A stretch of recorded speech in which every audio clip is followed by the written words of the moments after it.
वंदे मातरम। मैं शिवनाथ पाल यादव, आचार्य उच्च माध्यमिक आदर्श विद्या मंदिर, विवेकानंदपुरम। अभी इस समय हम कक्षा 7वीं हिंदी विषय के पाठ 1 हम पंछी उन्मुक्त गगन के पिंजरबद्ध न हम पंछी उन्मुक्त गगन के, इस पाठ इस कविता के तीसरे अंतरे के शब्दार्थ, अर्थ, भावार्थ एवं महत्वपूर्ण प्रश्नों पर चर्चा के निमित्त एकत्र हुए हैं।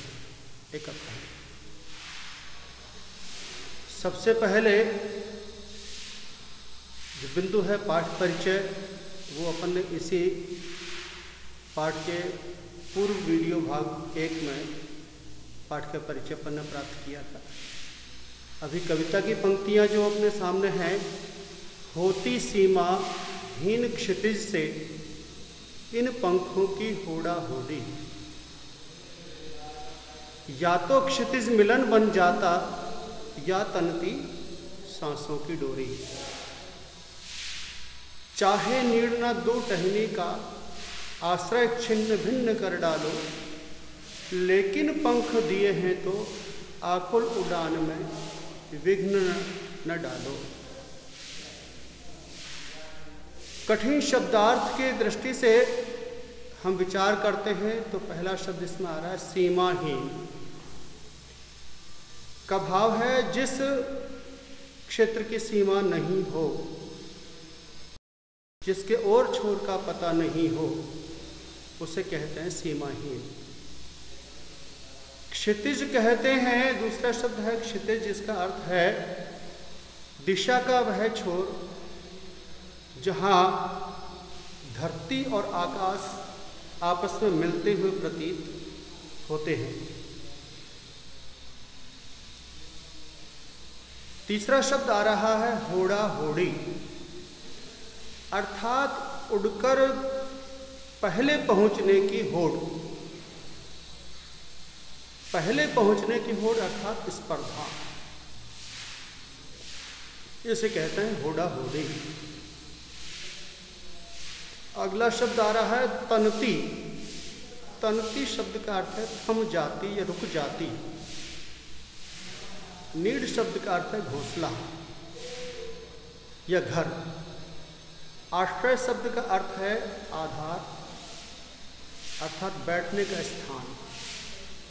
आकुल कहते हैं व्याकुल, बेचैन।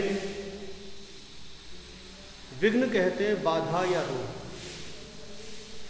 कठिन शब्दों के अर्थ के पश्चात हम सामान्य शाब्दिक अर्थ की दृष्टि से विचार करते हैं तो कवि कह रहा है कि सीमा पक्षी कह रहे हैं।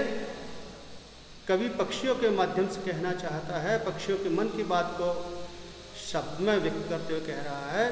पक्षी कहते हैं कि सीमाहीन क्षितिज से हमारी होड़ा होड़ी होती, अर्थात हमारी स्पर्धा होती कि कौन सबसे पहले उस स्थान तक पहुंचता है।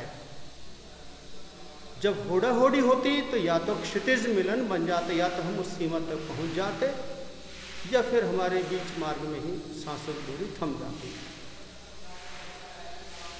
आगे कवि कहना चाहता है पक्षियों के माध्यम से, पक्षी चाहते हैं कि उन्हें नीड़ अर्थात घोंसला अर्थात घर चाहे आप मत दो।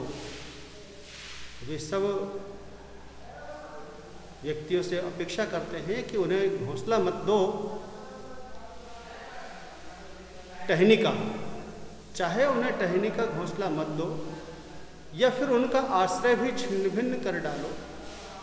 लेकिन वे ये चाहते हैं कि यदि परमात्मा ने पंख दिए हैं तो उनकी आकुल उड़ान में विघ्न मत डालो, क्योंकि उनके पंख हर क्षण उड़ने के लिए लालायित रहते हैं।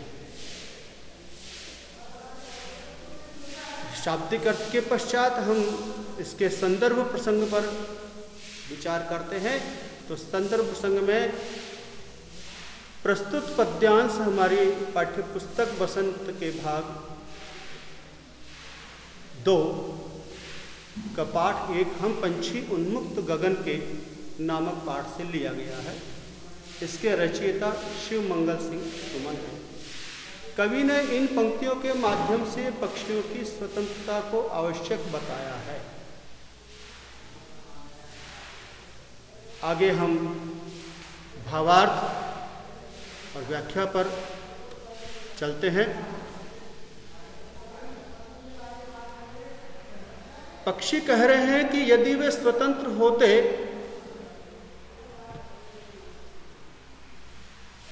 तो उनके पंख क्षितिज तक पहुंचने की होड़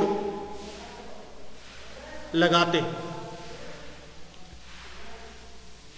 करते हैं, पहुंचने की होड़ लगाया करते, या तो वे क्षितिज तक पहुंच जाते या मार्ग में ही उनकी सांसें थम जाती। इसी प्रकार से पक्षी दूसरी बात कहते हुए कह रहे हैं कि भले ही उन्हें घोंसला ना मिले, टहनियों पर बैठने का स्थान भी नष्ट कर दिया जाए,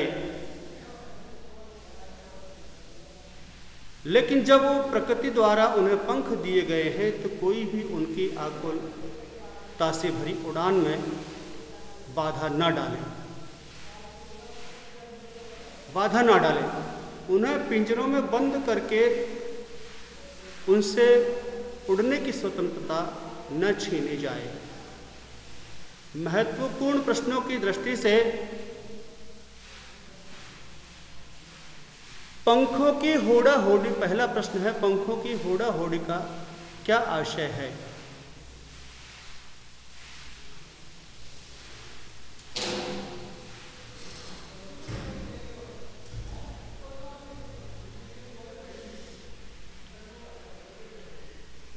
दूसरा, इस प्रश्न का उत्तर है पंखों की होड़ा होड़ी से आशय है कि कौन सबसे पहले पहुंचता है। इस प्रकार की स्पर्धा को कहते हैं पंखों की होड़ा होड़ी।